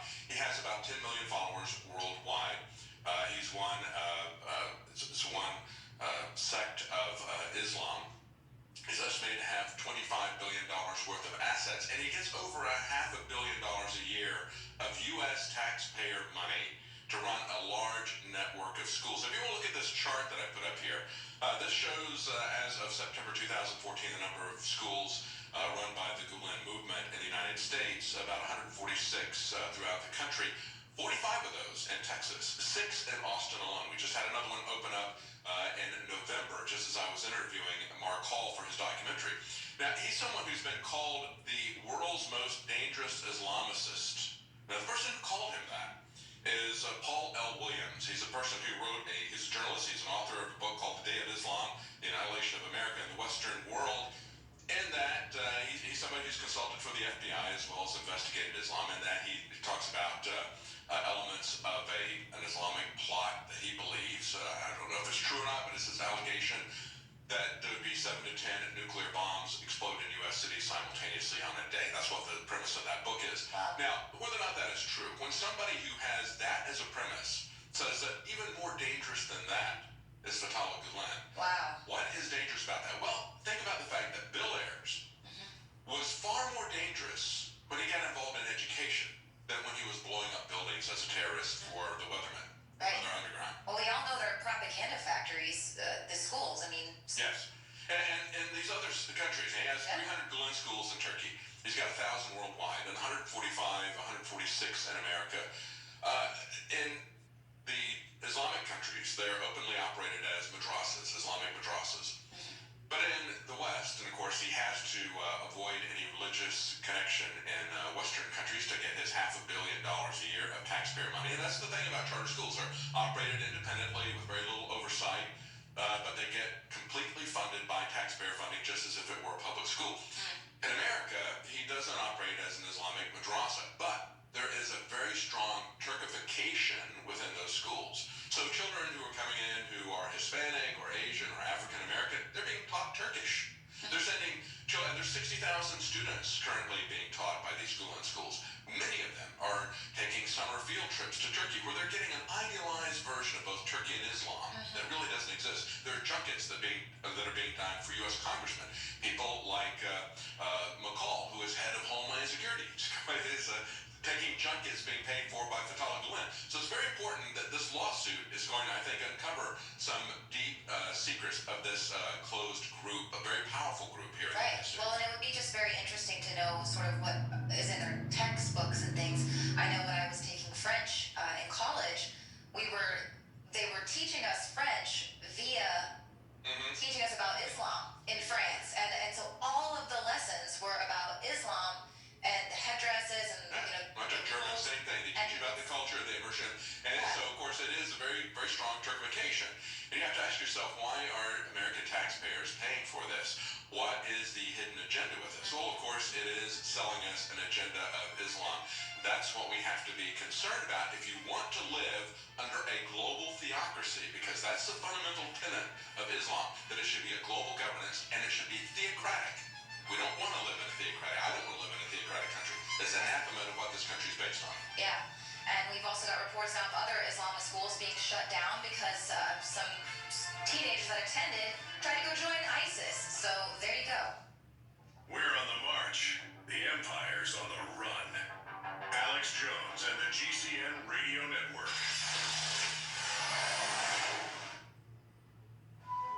Climate alarmists openly talk about condemning you into an energy poverty, where you won't be able to afford a home bigger than 200 square feet, let alone a car, heating, or air conditioning. But there's another form of sustainable austerity that has been part of the global governance plan. They've kept it quiet, but now they're talking about it openly. Your food is on the austerity menu. We're being told now that livestock, beef, pork, chicken, etc., create as much greenhouse gas as all the cars, planes, ships, and other transportation combined. But don't worry, the carbon billionaires already have a solution for their fantasy problem. Bill Gates and Google Ventures have created the, quote, impossible burger, unquote. You know, meat is evil, but you don't have to be evil. You can buy their Soylent Green substitute. Next thing they'll be breeding is like cattle. Isn't it nice of the crony climatists that they don't take away our food until they've produced something else they can force us to buy? They're so thoughtful that way. Infowars.com, I'm David Knight. When cells become toxic, they die early and aging sets in. No one has put together a formula that focuses directly on brain health, nerve growth factors, and optimizing your cellular energy at the same time. Just one of the key compounds, BioPQQ, is backed by major clinical studies. You want the best that's out there at the lowest price anywhere? We now have the synergistic solution. Secure your DNA force today at InfoWarsLife.com or call toll-free 888-25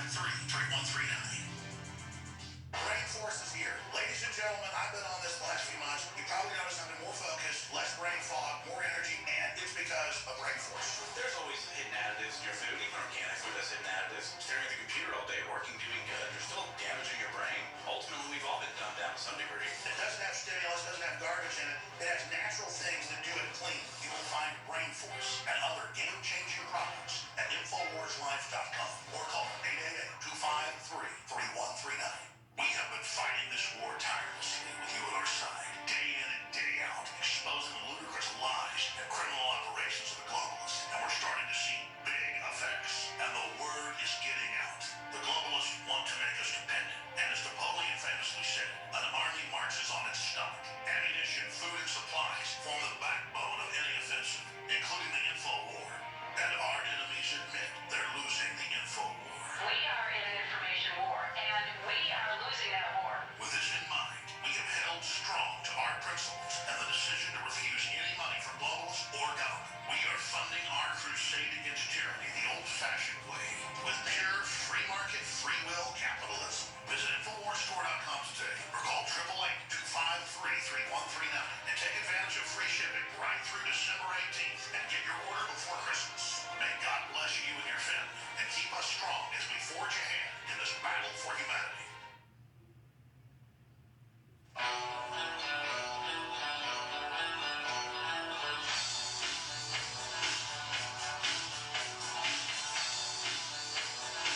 Waging war on corruption. It's Alex Jones coming to you live from the front lines of the info war.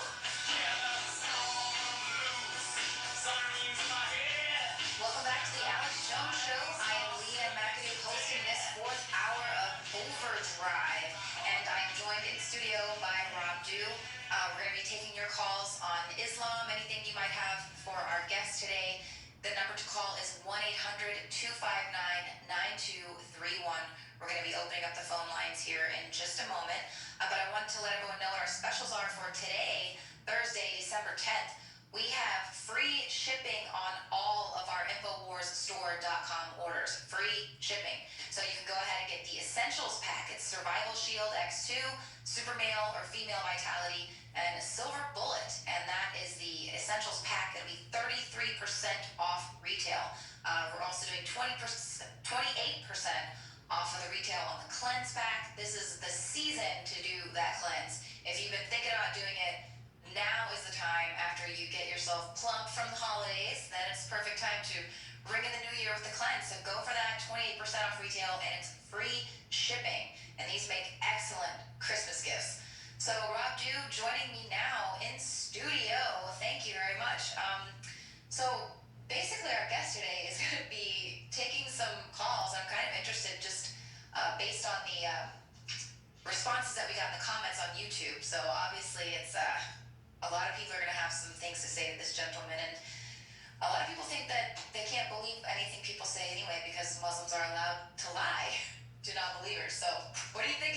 I feel like I'm a little hot under the collar in here. And it should be interesting, but like on the heels of Trump's comments of saying, hey, we should, until we get a program in place we should keep people out because we're not able to vet people, and that's been admitted by all these so-called agencies and public servants that we pay a lot of money to and can't seem to do anything, really.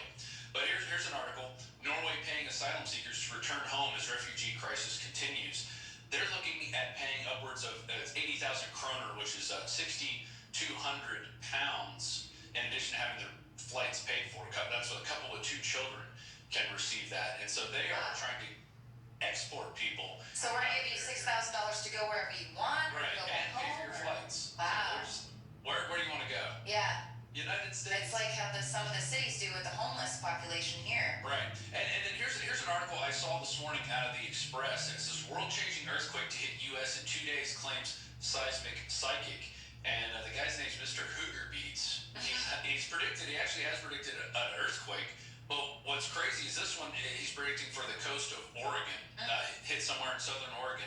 So all the way up to Vancouver, down to central California will be affected by this. And after I read that, I'm like, They're long overdue for seismic psychic. Yeah. Yeah. Actually, back in July, here's an article out of KOIN6. Oregon will be toast when the next big earthquake hits. And the Northwest region is 72 years overdue for the next big earthquake. So they're even predicting, scientists are predicting that, it could happen. And they're saying 50-foot high tsunamis going over the cliffs. If you look at the Oregon coast, it's got a lot of cliffs. They're saying it's going to roll over that. 13,000 people are going to die immediately. Wow. By that giant tsunami. Well, and just not being prepared for something like that. And that's one thing. Afterwards, that's where you have a lot of people die in these things about drinking dirty water, not having food, not having power. And, it just reminded me, we're still on this power station that less than 100 of them that we have left in stock. Premium power pack. Exactly. So we got that. You can get your water filters here that don't need electricity, or we even have storable food. So around my house, I collect rainwater, and I don't collect it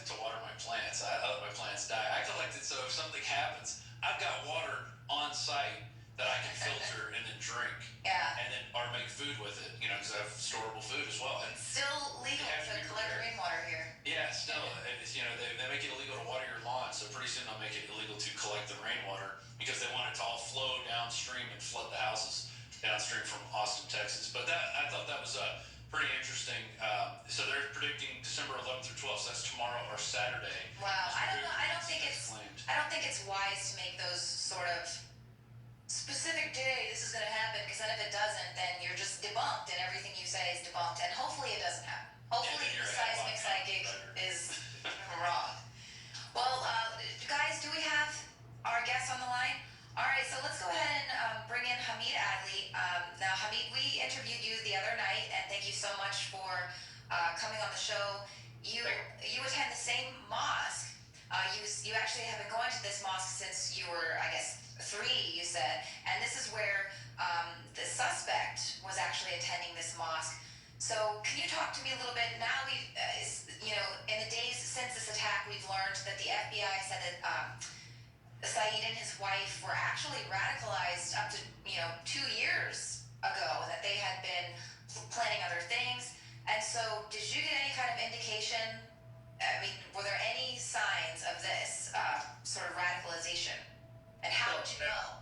Never, not at this moment. I'm sorry, just to correct you. I've been going there since 3rd grade. 3rd grade, okay. So, I knew there was a 3 in there. yeah. So pretty much I've been going there all my life. And again, this is a place where I go for spirituality, to find God, to find peace. Never did I ever see any radicalization or any craziness like this. Mosques are open to everybody, Muslims and non-Muslims, and we have a lot of people come and go over the years. And he happened to be one of them. And he went there during the Friday prayers, and as you know, Friday is our holy day. And that's the day we pray, like Sunday is for Christians. So he would attend Fridays, and he would come in, and I'm sorry, you said something about, did I see any evidence of radicalization along the lines on his part, of the suspect?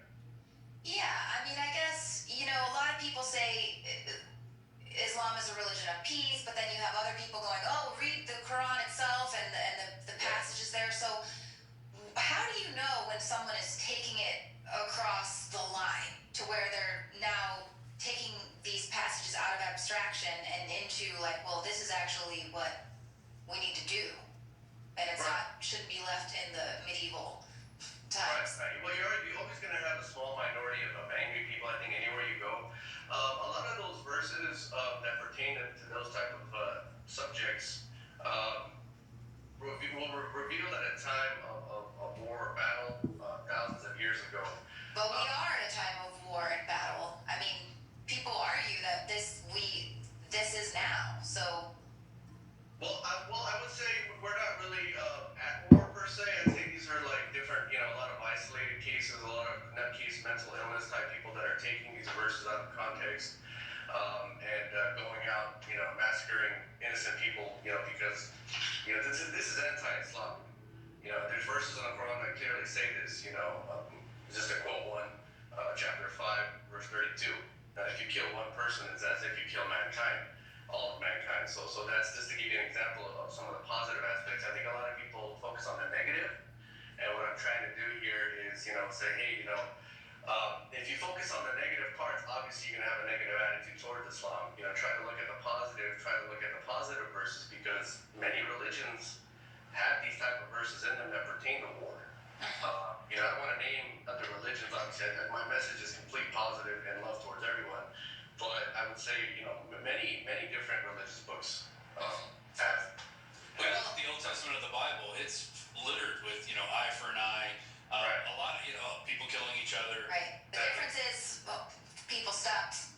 For the most part, they stopped killing people about 500 years ago. So. Well, people, and the thing is, people haven't stopped killing people. Bringing it back around. And it's easy to, I think, couch something and, is it, they try to say it's a hate crime if a white person kills a black person. And you know what? If you kill anybody, it's a hate crime. Right. Period. And we just gotta I'm against all. Yeah, we're against all shootings. I mean, I'm against all of these massacres. If there's a way to stop these and prevent all of these shootings, not just the Muslim ones, but the non-Muslim ones, like the guy who shot up the Planned Parenthood. I mean, if he's a gun owner, and I know a lot of your audiences are, definitely great standing up for the right to bear arms, and I would say, what if you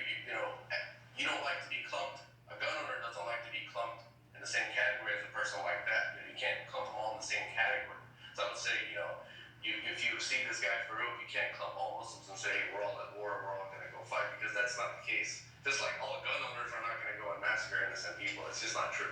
So, what do you think about Donald Trump's comments on saying that he would like to have a plan where we don't bring in anybody from, I guess that's a Muslim, until they have a properly vetting Properly system, vetted. a proper vetting system. If they're coming from these. Right. How do you feel about that?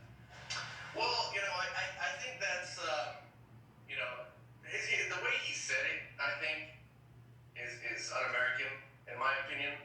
I think he needs to reevaluate how he says things, because the way he comes off, he's always like targeting certain people, and it's every day I turn around, it's like some other group he's talking about.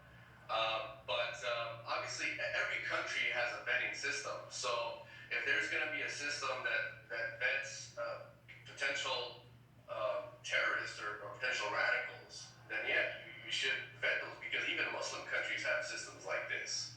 So I mean, I'm all for it. Just in general, to vet cuckoo and crazy people in general. There's a vetting system to prevent these kinds of shootings in general. I mean, I'm all for it. But yeah, I mean, even Muslim countries have systems like this where they vet these type of radicals. Radical extremism is anti-Islamic, and we have to speak up against them. These are not Muslims, and they're making all of us look bad. And actually, we're becoming the victims of these radicals and these extremists, because now people are targeting innocent Muslims Well, here. what did you think about how they tried to justify the massacre at Charlie Hebdo, for instance, or these two guys that attempted to attack the event in Garland, Texas, overdrawing the cartoon of the Prophet Muhammad? Yeah, exactly. What were you thinking in your inner circle? Yeah, exactly. These are radicals that are just on the other side of the spectrum, like I was saying the other day. These are people that are a certain minority of radical, and I don't even want to call them Muslim, because some of them are so extreme and so un-Islamic that I don't even know if they're Muslim. I don't even know if they're just pretending to be. Like that guy who came on the video they were talking about Trump. Very aggressive. Who wanted to circumcise him? Yeah, I mean, I don't know if these are people that are just trying to become famous, or they're just really angry, and they're just using it as a way to vent, and just just mental illness and just craziness. But yeah, these are people that are in the minority. These are radicals and extremists that we are against, and it's completely un-Islamic. Alright. Yeah, I think the internet has kind of created this whole. It's a breeding ground for mental illness. Yeah, People with no moral compass Yeah. get these ideas, and they're able to be programmed in an instance. And they can be completely anonymous to have their crazy ideas put out there. Yeah. Well, let's go ahead and take a call from Catherine in Texas. She wants to talk about Islamic doctrine. Hi, thank you for taking my call. Can you hear me? Yes, go ahead. Here, I have a comment and a question for the guest. I, as an American, have been reading a lot and studying a lot about Muslims, because when we have a group of people who are wanting to do things against our Constitution, all of us should learn their rules and their books. And here's the issue that I have. When Muslims are a minority, they are taught that they have to be pretending to be friends with the Jewish and the Christian people, which the Quran says they should not be friends. And so this is a moral value, okay? When a person is taught that they can lie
that were revealed thousands of years ago that these extremists are taking out of context now. And when you're reading this, I completely understand.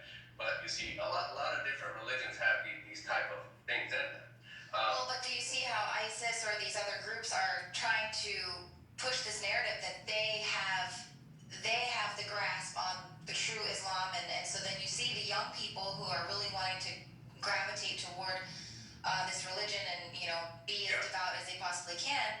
They're going this way, and it's social media or whatever. They're telling them that this extreme version of Islam is what is the truth, and more moderate people or those who aren't as vocal or loud aren't being heard, and the other people are dominating the conversation, basically. Right, you're right. And this is an issue within the community, Muslim community, and organizations like CARE and others are actually standing up now and having meetings to address this and have more moderates speak out against them, because we have to speak out against them in order to prevent these youth from being brainwashed by these psychopaths, these extremists, these fanatics.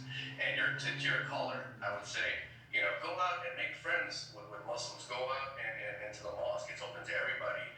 Come to us and we can have a dialogue. I was never taught to lie to non-Muslims, and that thing, that taqiyya, that was revealed in 765 AD.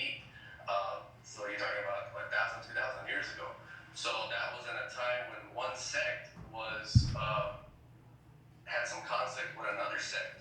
It was actually a conflict within Muslims, and that they're taking that out of context now, and ISIS and these other crazy organizations and telling people to lie. But I was never taught that. I mean, I have a lot of Christian, non-Muslim friends. I mean, I grew up here, and I've never lied to them to further any cause. I'm just a regular person, so you got to differentiate and between these. But I can understand where she's coming from, because she's going online. She's So reading. you mean that you are not part of this diabolical plan No, to of course not. have Islam rule the world? That doesn't sound like it at all. Mr. Aldi, I have a question real quick as we're going to break. Yes. What would you say to Muslims who are coming here? Do you think they should assimilate to American values, which seems you've done, and you seem successful, you were born here, but what would you say to Muslims who are coming here? Should they? Absolutely. Yeah, well, I want you to answer that question right after. Try to get some more calls. Yeah, right after the break.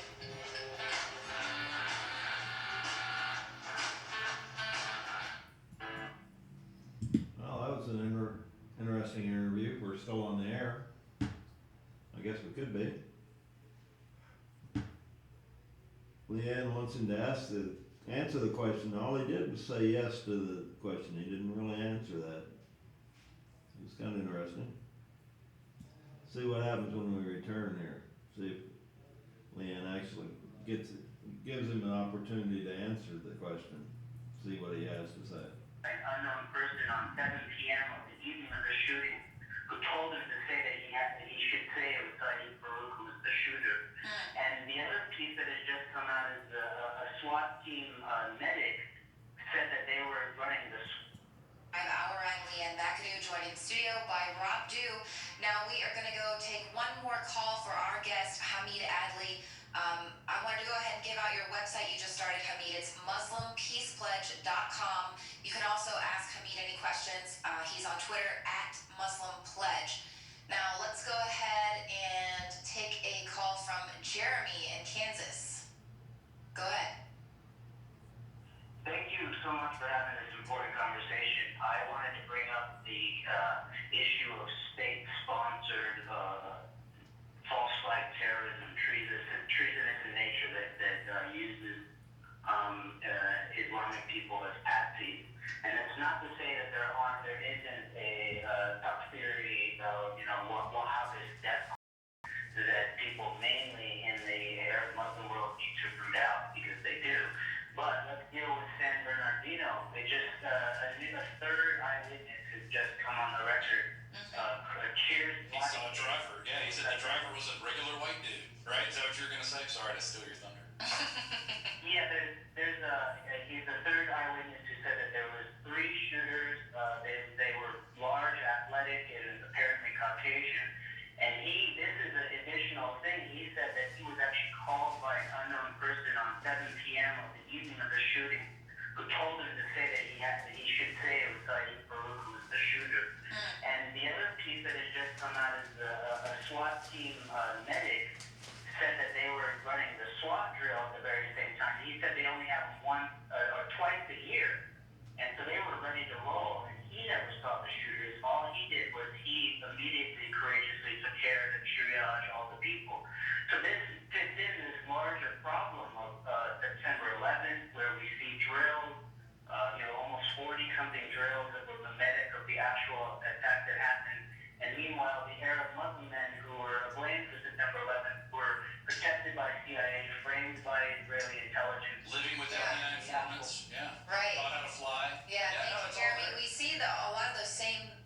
again happening here with this, as well as that mysterious deposit into the bank account, things like that. So yeah, I mean, that's definitely something that goes on. Not to say that these two were not involved, but yes, definitely some eyewitness accounts that are countering the official story. And just like after 9/11, they sort of dropped the ball and weren't ever allowed to question. I think the FBI just opening up that house so early as it did for reporters to just walk around and look at Yeah, people's driver's license and personal information. Are you absolutely sure that there were no traps set? Because they said that they had set some traps to go off once the police entered the home, but they didn't work. Yeah. You know, so I mean, that's just dangerous. So yeah, that was Give Mr. Adley the final comment on this. Yes. I'm sorry, what was the question? Well, I mean, how do you feel about it? It seems like state-sponsored terror, and then like saying like Muslims are responsible for all these terror attacks when it may or may not be true, like the San Bernardino thing. There's definitely some questions of who was involved in it. So what do you think? Yeah, I mean, if that's the case, then obviously it breaks my heart because then, innocent people are being victimized on both sides of the spectrum. Not only the people that are getting killed, but also the people that have to suffer the backlash. And that's one of the reasons why I'm putting myself out there, is because, look, I mean, if you're mad, get mad at me. Don't get mad at the innocent women and children that you see on the street that are wearing the headscarf or that are dressed in traditional clothes because they're just regular people. And, if these events are what you say they are, then it just further saddens me and breaks my heart. Yeah, absolutely. Well, I think we're going to stay on this story as well. It's definitely got a lot of traction and reach out to in the news. people out there, talk to them. Yeah. He started a specific Twitter and a webpage for you to ask him your questions. Give it to him, and I think you're ready to open up and have an honest dialogue there. Hamid Adley at Muslim Pledge. Tune in tonight to the InfoWars Nightly News. David Knight will be your host. This is GCN, the Genesis Communications Radio Network.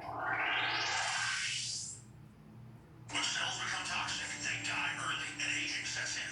No one. Well, I don't know. Looks like the screen I don't see moving, so we might not even be on the air. I don't know whether it's set to trigger off at a certain time period or not. But it's definitely 3:05. And I've never been told that we're off the air. But I guess we are. Or we'll find out later. Hope you enjoyed it if you're still hearing this. And tune in tomorrow. Have a good week, good evening. Thanks, bye.